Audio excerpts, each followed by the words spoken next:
Spot uranium closed the week at $85 a pound. Flat, nothing happened. That is the story. And it is also completely wrong. Yeah, I mean, it completely misses the actual structural earthquake happening right under our feet. You are listening to The Deep Dive, and this week we are tearing apart the Uranium Unleashed review for early July, covering the 6th through the 10th, 2026. We're trying to figure out why, the entire global energy market seems to be staring at the wrong numbers. Right, because right now the machinery of the nuclear fuel cycle is absolutely screaming. Exactly. I'm your host, and if you are joining us, you are probably someone who looks at a boring headline metric and asks, okay, but what is actually going on in the machinery? So today, we are unpacking why enrichment is the trade right now. We're going to look past that flat spot price to show you a massive, undeniable structural shift. It is a classic case of looking at the wrong dial on the dashboard. I mean, everyone is staring at the speedometer, but the fuel line is what's actually backing up. Let's start with that deceptive surface, right? The number everyone saw this week. Uranium U3O8 spot closed the week at approximately $85 a pound. It was entirely flat week over week. Yeah, unchanged. And honestly, it has been sitting in this exact same very narrow consolidation range since, early April? Early April, yeah. So that is more than a full quarter of sideways movement. If you just looked at that one metric, you would think the uranium market was taking a very long, very quiet summer vacation. And that is exactly how non-specialists are still framing this debate, as a spot price story. But the spot market is essentially just the tape everyone can see. It's the retail storefront, To really grasp what's happening, you have to understand the difference between the spot market and the term market. Right, because they serve completely different purposes in the industry. Exactly. The spot market is for immediate delivery. It's where a utility goes if they have an unexpected short-term shortfall and they need pounds right now. But nuclear power plants operate on decades-long timelines. They aren't day trading their fuel? No, absolutely not. They don't buy their core fuel supply week to week like, you or I buy groceries. They sign massive multi-year baseload contracts. That is the term market. And the real story, the absolute tectonic shift this week, is happening in that term market, and specifically on the enrichment side of the fuel cycle. Which means the spot price isn't the constraint right now. Not at all. The pounds in the ground are not the immediate bottleneck. And we know raw pounds in the ground aren't the primary constraint because of the massive context hanging over this entire week regarding Kazatomprom. Right. For those who don't track this daily, Kazatomprom is the state-owned uranium company of Kazakhstan, and they are the undisputed largest producer in the world. By a wide margin. Right. And their nominal capacity is supposed to be 32,777 tons. But they've just guided the market that for 2026, they're only going to produce between 27,500 and 29,000 tons. I mean, that is a massive haircut. It is a severe cut. And to contextualize why that matters, you really have to look at their operational history. For years, Kazatomprom operated on a volume model. Just pumping it out. Yeah, exactly. They were the market share defender, pumping out as much raw uranium as possible to dominate global volume and basically crush higher-cost competitors. But they have fundamentally shifted their identity. They are no longer flooding the zone. They are acting as a market balancer. Wait, so they're essentially operating like an OPEC for uranium. That is the perfect parallel. Yes. It is the structural equivalent of OPEC pulling millions of barrels of crude off the market just to defend a price floor. Wow. The market has completely stopped questioning whether output from Kazakhstan is going to, suddenly surge and crash the price. That old narrative is completely dead. The question now is, who fills the shortfall? Okay, but wait, if I'm tracking this logic, I have to push back here. If the biggest producer in the entire world is severely cutting their guidance and effectively acting like a cartel withholding supply, shouldn't the spot price be absolutely rocketing right now? You would think so, yeah. I mean, why is it completely stuck at $85 for 4 solid months? It is like an official announcement of a massive global drought just hit the wires, but the price of bottled water at the corner store hasn't budged a single cent. That's a great way to put it. But the reason the bottled water price hasn't moved is because the real shortage right now isn't the water itself, it is the filtration plants. Oh, I see. You can have all the muddy water in the world, but if you do not have the industrial capacity to clean it, bottle it, and ship it, the end consumer is still going to go thirsty. So the filtration plant in this scenario is enrichment. Precisely. The uranium market has realized that the binding constraint on Western nuclear expansion is not getting the raw pounds out of the ground. It is the capacity to actually enrich those pounds so they can be, actually used in a reactor. Okay, let's actually pause there and define that, because we throw the word enrichment around a lot on this show. What is physically happening in that filtration process? Sure. So when you pull raw uranium out of the ground, it is mostly an isotope called U-238, and that doesn't easily split to create nuclear power. Right.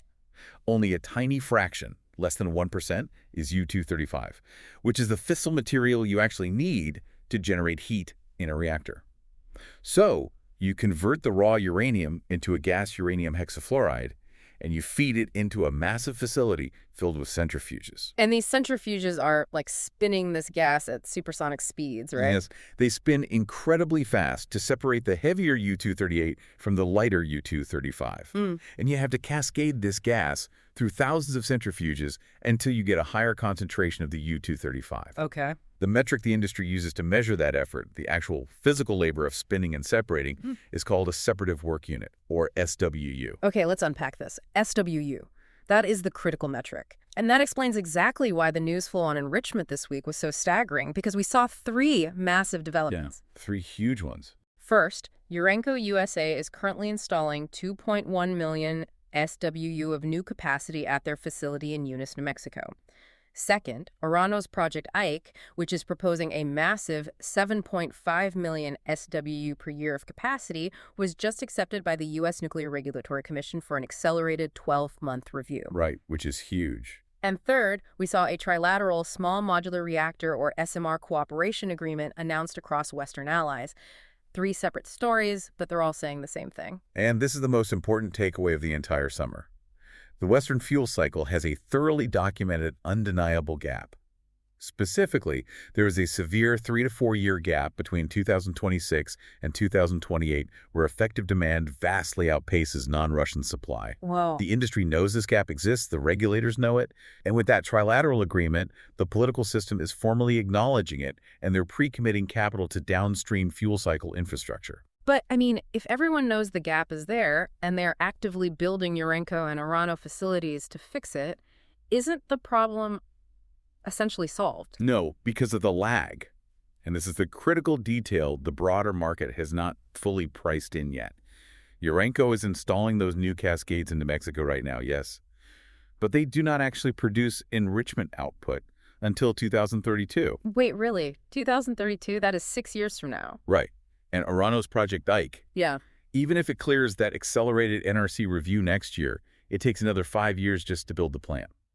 We were looking at a massive lag before these so-called solutions actually yield usable enriched uranium. To put that in perspective, trying to fix this enrichment gap is like trying to boot up a massive global airline from scratch to meet surging travel demand, only to realize that the only 3 companies on Earth that know how to forge the specialized titanium turbines for the jet engines are completely booked out for a decade. Exactly. You can have all the pilots and all the passengers lined up on the runway, but if you physically cannot forge the engine, the plane doesn't fly. That is exactly the dynamic. You cannot just speed up the centrifuge manufacturing process. Yeah. It requires absurdly precise engineering and metallurgy. So if there is this massive unbridgeable gap between now and the 2030s, the multi-billion-dollar question becomes, who is ultimately going to foot the bill for this scarcity? So if there is a massive gap, who is ultimately going to foot the bill for this? Someone has to pay the premium. And they will. The cost will be borne by Western utilities, hyperscalers, and the U.S. government in that exact order. They are the ones who absolutely must have the power. They will have to pay whatever premium is required to secure the limited SWU that exists today. Right. That is the first derivative trade of this cycle. Miners are the second derivative trade. The real premium goes to anyone with existing enrichment capacity or, long-term SWU contracts already on their books. Which brings us to the natural consequence of all this. If you are a utility buyer sitting at a procurement desk and you just realize that fresh Western enrichment is at least 6 years away, panic sets in. You immediately look for anyone who already has a fortress of supply. Exactly. And that desperation perfectly explains a seemingly tiny yet massive move made by Cameco this week.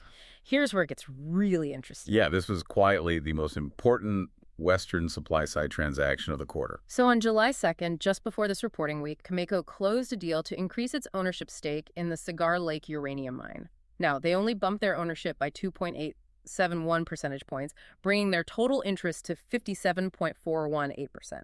But the stock spent the entire week digesting this, trading near $96.51. And 24 analysts currently have a consensus 12-month target on it of $132. So I have to ask, is a 2.8% bump really that big of a deal? On paper, it sounds like absolute pennies. Why did the market spend all week digesting this? Well, to the untrained eye, a 2.8% bump looks like simple balance sheet housekeeping. It sounds like a rounding error. But it is anything but. Cigar Lake is not just any mine. It is the highest grade operating uranium asset in the free world.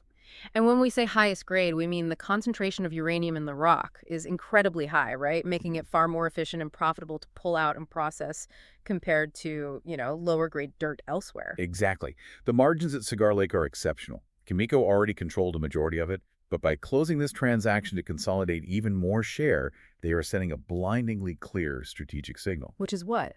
This is an incumbent doubling down exactly at the moment when new global supply is 3 to 7 years away. So they are telling the market they believe their own thesis. They are. But the audience they are signaling to isn't just Wall Street. They're signaling directly to that term market we talked about earlier. Think about those utility procurement desks being forced to recontract for fuel into the 2030s. Oh, wow. Yeah. Cameco standing there, holding the keys to the highest grade asset in the West, telling those utilities, we are the undisputed counterparty of choice. We have the actual physical supply. And their moat isn't just the mine, right? Because 2 years ago, Cameco took a massive stake in Westinghouse. Precisely. Cameco understood the enrichment scarcity thesis years before the rest of the market caught up. When you pair their absolute dominance at Cigar Lake with their Westinghouse stake, which handles the enrichment and fuel services side, you are looking at the only fully integrated Western uranium franchise. They literally have everything. Everything.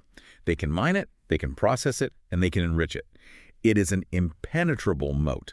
Institutional conviction isn't looking at the spot price. It's looking at incumbents with Western asset bases who can actually deliver a finished product during a constrained decade. Okay, so we have a heavily constrained supply chain with a massive lag. We have smart incumbents like Cameco building integrated fortresses to capture desperate utility companies. What happens when an entirely new, incredibly wealthy class of buyers blindly crashes into this exact same bottleneck? Oh, man. Because the demand side of this equation is mutating faster than anyone modeled. Data center demand is completely rewriting the projections. It is staggering. Let's look at story 3, the hyperscaler collision. Listen to this list of power purchase agreements, or PPAs, stacking up from the tech industry. And just to define that quickly, a PPA is essentially a massive, legally binding pre-order for electricity. Right. It guarantees a buyer for the power. Exactly. It guarantees a power producer that if they build a plant, the buyer will purchase the power at a set price. This week, we saw Terrestrial Energy announce a collaboration with crypto miner and data center operator Riot Platforms to co-locate their integral molten salt reactor at future data centers. But that's just the tip of the iceberg. It's happening across the board, yeah. Microsoft is backing the 3 Mile Island restart for 835 megawatts. Google signed up for 500 megawatts from Kairos Power.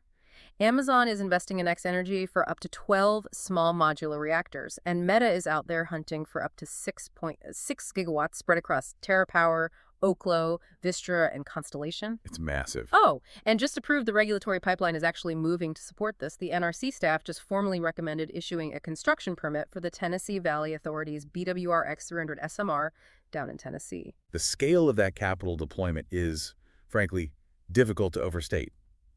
Tech companies and data centers, not traditional grid utilities, are now the entities underwriting new reactor pipelines.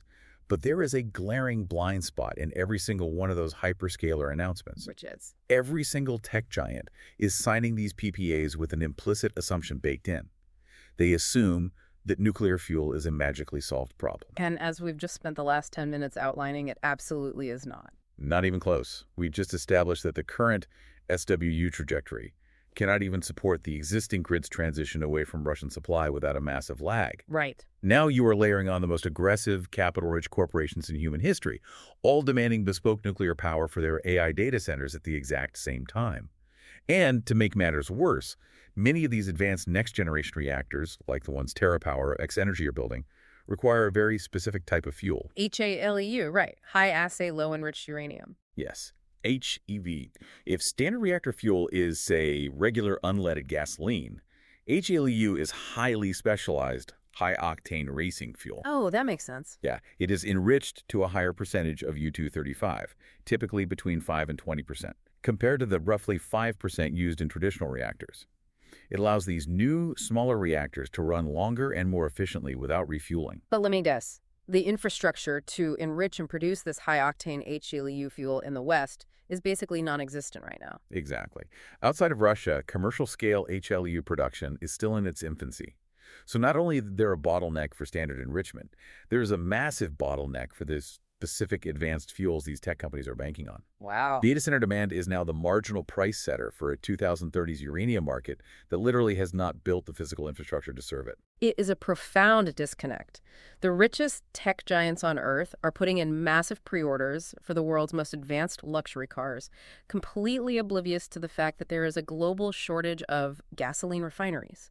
I mean, tech companies in Silicon Valley operate on the assumption that if you throw enough billions at a problem, you can scale immediately. Right, they just spin up more servers. Exactly. They are used to spinning up server space on Amazon Web Services in a matter of seconds.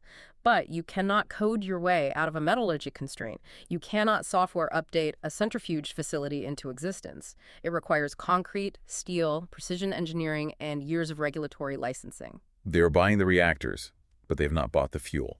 And because policy is finally providing multilateral political cover like we saw with the July 9th trilateral SMR framework, the regulatory throughput is accelerating. Right. The Tennessee Valley Authority recommendation proves the regulatory input is moving. The demand is legally and politically cleared to arrive. But the physical reality of the New Mexico and Orano facilities says the fuel will be late. So if you are listening to this, and you are trying to navigate a market where supply is locked down, enrichment is delayed until at least 2032, and Silicon Valley is blindly ordering reactors by the dozen, well, what do you actually look for when the market opens on Monday? How do you track this structural shift? The roadmap for next week is very clear, and it requires ignoring the noise of that flat spot price and watching 3 specific indicators. Okay, what's first? First, you have to watch for utility term contract prints. This is rolling data, but any new term contract disclosures are vital. Specifically, if they print materially above the roughly $80 a pound term price indicator, that is the cleanest, undeniable confirmation of our enrichment scarcity thesis. Because it means utilities are officially panicking and paying a premium to secure long-term supply before the tech giants swallow it all. Exactly. Second, keep a very close eye on Cameco's Q2 pre-announcement window coming up in late July. We know they report in the coming weeks. Any early guidance signal they drop regarding their Westinghouse operations, their Cigar Lake production, or the state of their long-term contract book will immediately move the entire sector. They are the bellwether for the incumbent mode. And the third indicator? Third is regulatory momentum. Watch for rolling NRC docketing on additional SMR license applications. Every time the Nuclear Regulatory Commission clears another hurdle for an advanced reactor, it validates that this massive demand-side pipeline is real. It proves that the 2030s uranium consumption thesis is underwritten by actual legally permitted projects, not just, tech sector press releases. Which brings us to the ultimate consequence of all this. We've talked about Kazatomprom pulling back, the enrichers lagging, the utilities panicking, and the incumbents fortifying. But I want to leave you, the listener, with a final thought to mull over as you watch this space. We are watching the biggest tech companies in the world, entities like Microsoft, Google, Amazon, meta companies that are entirely used to solving every single problem in their path with sheer brute force capital. They just throw money at it. They throw billions at a problem and the problem goes away. But physics, metallurgy, and industrial construction schedules do not care about market cap. Right. If these giants suddenly wake up in 2028 and realize that they literally cannot buy the separative work units they need to power their AI data centers at any price because the Urenco cascades in New Mexico simply aren't finished yet, what happens to the AI revolution? That is the big question. Does a physical bottleneck of steel and spinning gas in the deserts of New Mexico end up dictating the pace of global technological advancement for the next decade? It is the ultimate collision between the digital world's infinite ambition and the physical world's absolute limits. It really is. Thank you for joining us on this deep dive into the Uranium Unleashed Week in Review. Keep your eyes on the term market, ignore the spot noise, and we will see you next time.